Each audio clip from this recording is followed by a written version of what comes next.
Do I have everybody's attention now? Yo les amis, c'est Catch Attrape, on parle catch. Aujourd'hui review de Monday Night Raw, le dernier Raw avant WrestleMania les amis, J-7 officiellement avant WrestleMania. Donc c'est le Raw du 5 avril 2021. Et avant de commencer cette vidéo, j'aimerais vous demander de liker au max, de vous abonner au max, de partager au max, de liker au max.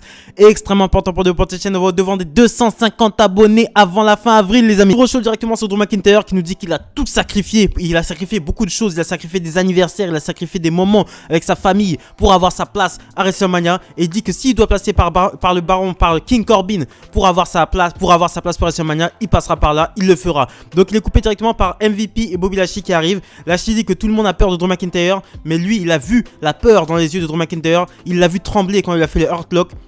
Il l'a senti trembler quand il a fait le Hurt Lock, et à WrestleMania, ça sera la même chose, il ne pourra rien y faire. McIntyre ensuite invite Lashley à venir directement le rejoindre sur le ring pour régler leur compte, mais MVP lui dit que ça ne marche pas comme ça. Ils se verront samedi à WrestleMania, et il n'y aura rien avant. Donc Drew McIntyre dit qu'il a deux choix maintenant.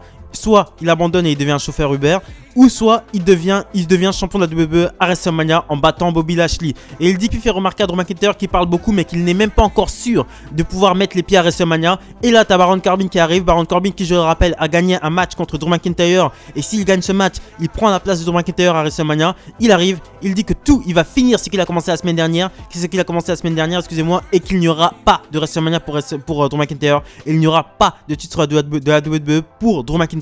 Donc on enchaîne ensuite avec le premier match de la soirée, Xavier Woods accompagné de Kofi Kingston contre AJ Styles accompagné par Omos. Donc le New Day qui défendront leur titre face à AJ Styles et Omos du côté de WrestleMania. Donc pendant le match, t'as Kofi Kingston qui balance son micro sur Omos. Omos le course, Kofi Kingston monte sur le ring pendant que AJ Styles est en train de faire son calf crusher, sa soumission sur Xavier Woods, et qu'il allait abandonner. Donc Kofi Kingston monte sur le ring, il sort du ring, ce qui déconcentre AJ Styles. Et ensuite t'as Xavier Woods qui en profite pour faire un small package pour la victoire. Donc grosse victoire avec Xavier Woods sur AJ Styles juste avant WrestleMania, qui va les mettre en confiance. On enchaîne aussi avec Braun Strowman qui arrive sur le ring. Braun Strowman qui arrive sur le ring avec une cage parce qu'il aura un match en steel cage face à Shane McMahon du côté de WrestleMania.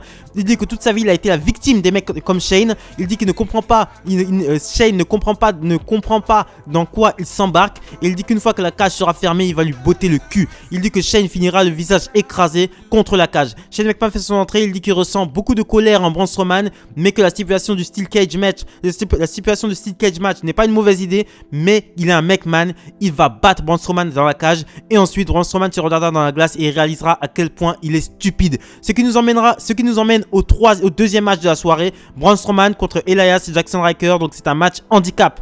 Une petite résistance de la part de Jackson Ryker et Elias, ils sont deux. Elias réussit à placer son elbow drop, mais c'est une victoire de Braun Strowman qui passe un power slam sur les deux et qui fait un compté sur les deux pour la victoire. On enchaîne ensuite avec un segment backstage. T'as Kevin qui interpelle le Miz, Kevin qui est le nouvel intervieweur qui remplace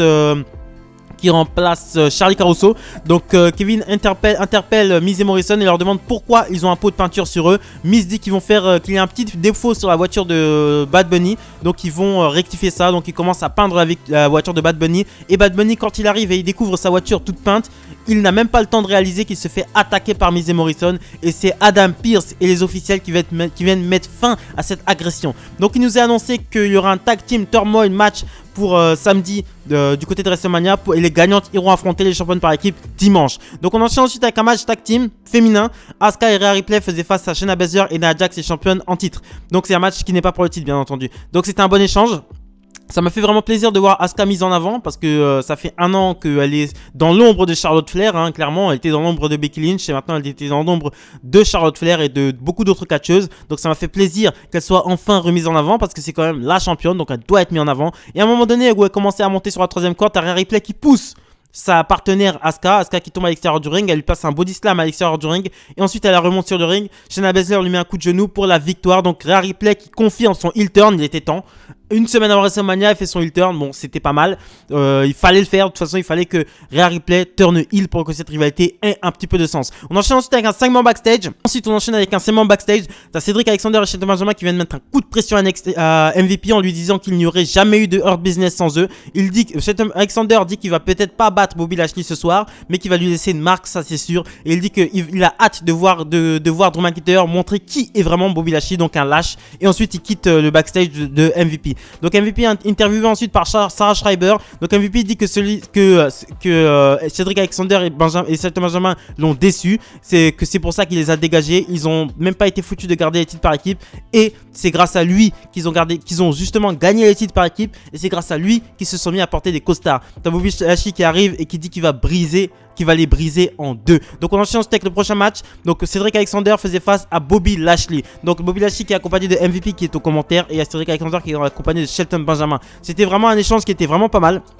C'était vraiment pas mal, franchement ça m'a fait plaisir de voir que Cedric Alexander a pu résister à Bobby Lashley et qu'il s'est pas fait défoncer en 2 secondes. Franchement il a pu vraiment placer quelques petits movesets, il a vraiment bien résisté, mais c'est quand même Bobby Lashley qui prend le dessus avec un Spinebuster enchaîné avec son Hurtlock. Cedric Alexander n'abandonne pas, il passe out, donc ça le sauve, ça sauve un petit peu le délire. Donc ça Bobby Lashley ensuite qui continue la prise, mais Shelton Benjamin vient intervenir et coupe la prise, mais il se prend aussi un Hurtlock de la part de Bobby Lashley, et MVP dit que c'est le business et que ce soir tout le monde paye. Nous avons Damien Price et Bad Bunny qui arrivent sur le ring. Donc tu as Damien Price qui propose un match au Miz et Morrison. Il demande à Miz et Morrison qu'ils soient rajoutés au match. Donc il demande que ce soit un match tag team. Donc lui et Bad Bunny contre Miz et Morrison.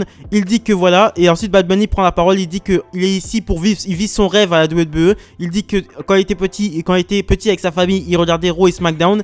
Il dit que il passait des bons souvenirs devant ses shows. Il dit que maintenant il sait plus quoi penser. Il dit qu'il est reconnaissant d'avoir eu sa chance au Royal Rumble car il aimait Booker T. Il aime Booker T comme il aime Triple H, il aime Ric Flair, il aime Stone Cold, il aimait même le Miz, mais le Miz ne le respecte pas. Et depuis le premier jour, sans aucune raison, il ne le respecte pas. Bad Bunny demande au Miz pour qui il se prend. Il dit qu'il a du respect pour les accomplissements du Miz, mais que là il allait trop loin et qu'à WrestleMania il va lui apprendre le respect. Et ensuite, il y a le Miz et Morrison qui apparaissent sur le titre en tronc et qui disent à Bad Bunny, le Miz dit à Bad Bunny qu'il mérite pas sa place à WrestleMania et qu'il va l'humilier du côté de WrestleMania. Et Morrison accepte le défi. Donc nous aurons Damien Price accompagné de Bad Bunny contre le Miz et Morrison, ce qui est largement mieux parce que Bad Bunny contre le Miz, franchement ça aurait pas donné quelque chose de très très fameux, et c'est une décision extrêmement intelligente. Donc nous apprenons que la chanteuse Bebe Rexha nous chantera l'hymne national américain du côté de WrestleMania.